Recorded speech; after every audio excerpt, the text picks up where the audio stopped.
In the Gospel of John, the name Father is used 122 times. In chapters 13 through 17, it's used almost half of the entire usage in the Gospel, 53 times.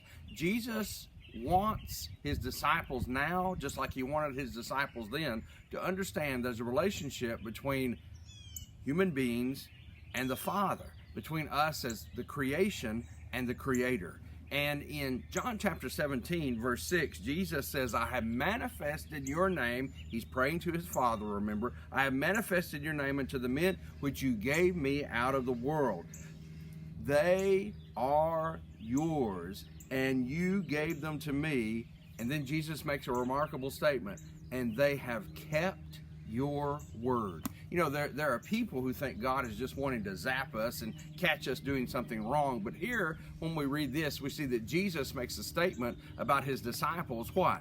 That they have kept the Father's word. Jesus, deity, knows and recognizes and acknowledges when we do the right thing. God is not just out to get us, he's out to praise us as well.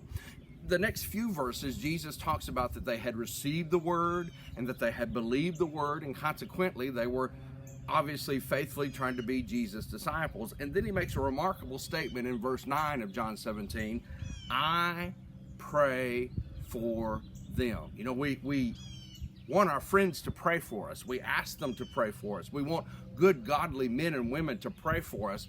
But here, Jesus says of his disciples, I pray for them. It's absolutely remarkable to think about the implications and the applications that Jesus praying for his disciples has, and the relevance that has for our life today. He prays for them. And even more remarkable is the fact that the men that he's praying for right then in the garden, these are the men that very shortly from this prayer, from the time of this prayer, these are the men who would forsake him on the cross.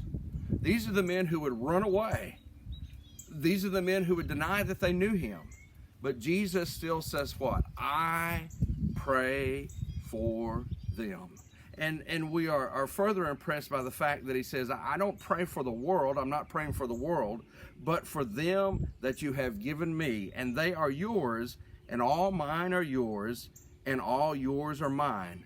And I am glorified in them.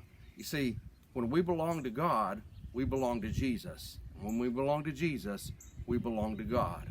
What a great blessing, and what a great prayer, and what a great God.